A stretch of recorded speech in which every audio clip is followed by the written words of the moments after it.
right there, Latin 2. Here we are, my favoritest thing. I don't want you to read anything in the book yet because I want first crack at it, okay? So what we're about to learn is the Ablative Absolute, okay? The Ablative Absolute is the best thing in all of Latin grammar because it saves ink, and it's just very, very versatile. So, the Ablative Absolute.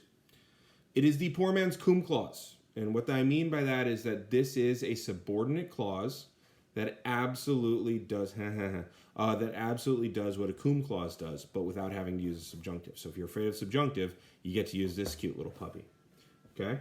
The subject and its participle that modifies it are both in the ablative, and they bookend their phrase. Okay? Or their clause, rather.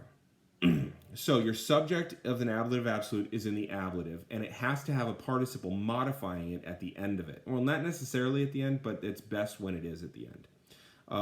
And they tend to bookend their clause or their phrase. So there are three basic types of ablative absolute. Okay, the first type is the perfect. Okay, and the perfect ablative absolute is either passive or active, because you are using a perfect participle. Now,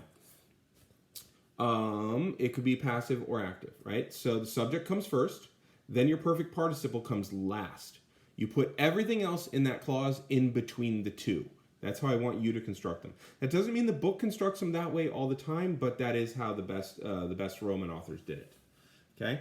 If you're using a deponent or semi-deponent participle, then that translates as active. If you're using a regular, then it translates as passive. Big difference. So here you go. Troianis domo egressis, Aeneas noam terram petebat.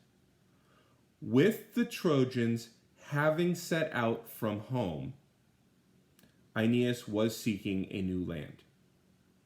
So again, I translated this as with the Trojans having done this thing, because egressis comes from egredior, which is a deponent verb, which means it translates as active. So with the Trojans having set out from home, Aeneas was seeking a new land. Now, if you have a regular verb, Flavia necata, Cornelia flebit. With Flavia having been killed. See, that's passive because necare is a regular verb, and we just use the perfect passive participle. Cornelia will cry. Flavia necata, Cornelia flebit. With Flavia having been killed, Cornelia will cry. So you're going to translate it as with this thing having been done, or with this thing having done. Okay, it's either going to be active or passive based on the verb that you're using. If you're using deponent or semi-deponent, it's going to be active. If you're using a regular verb, it's going to be passive. And it's passive in reference to the noun that it modifies. So Flavia having been killed, the Trojans having set out.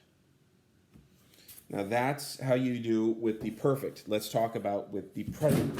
There we go. With the present.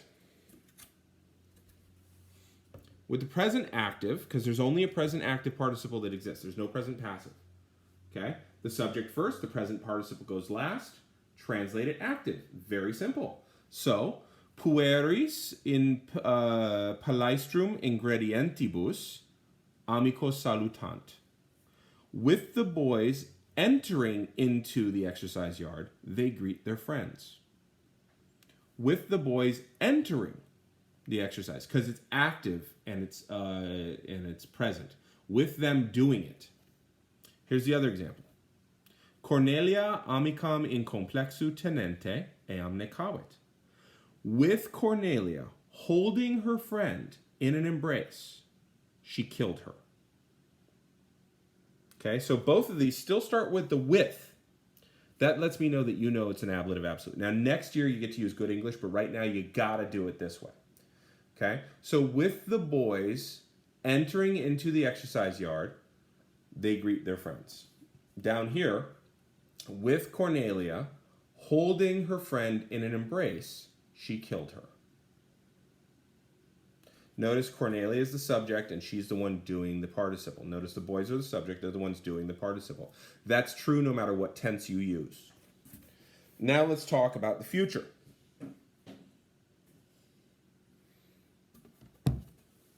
Future active.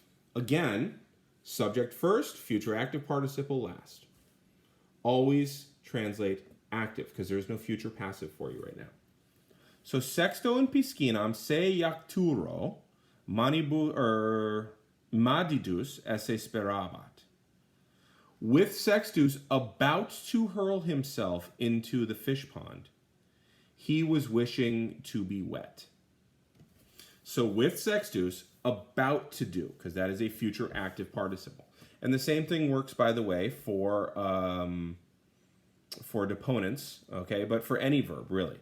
So parentibus Cornelium reprehensuris manus lavant. With the parents about to scold Cornelia, they wash their hands. Okay, so with the subject about to do the future active participle, then you go with the rest of the sentence. With this, about to do this, then you do the rest of this. That's how it works. I suspect you're going to want to rewind several times to go over it, to copy it, and what have you. Go ahead and read page 177, because that is the book's explanation of it. I think mine's better.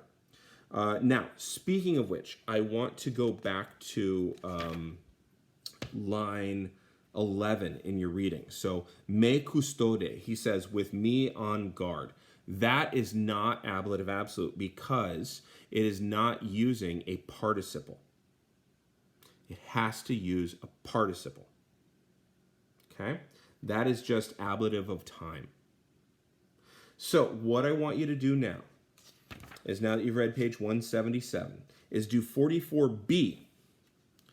Now, 44b, you want to read 176 before you do it. Okay, so read 176 as well.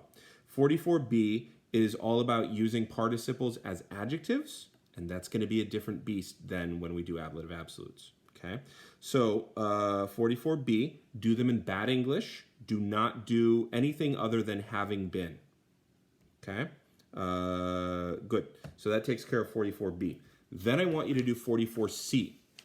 Okay, in 44c, locate 5 examples of the ablative absolute, and then translate the sentences in which they occur. And do them all in bad English. With this having been done. With this person having done this. Okay? Then I want you to go ahead and do 44D and E. We're going to have a lot you're going to be turning into me. 44D, okay? Do not do anything other than translate them. Okay? So write it down, translate it. Call it good. Okay? Go back to the beginning of this video where it tells you how to do things. Then do 44E. Okay, 44E, I want you to actually do it twice. I want you to say, when they had taken off their clothes, they entered the war room. I want you to do the first time using an ablative absolute. The second time, I want you to do a cum clause. So you're going to translate that twice into Latin. First time as ablative absolute, second time as a cum clause. And then you're done.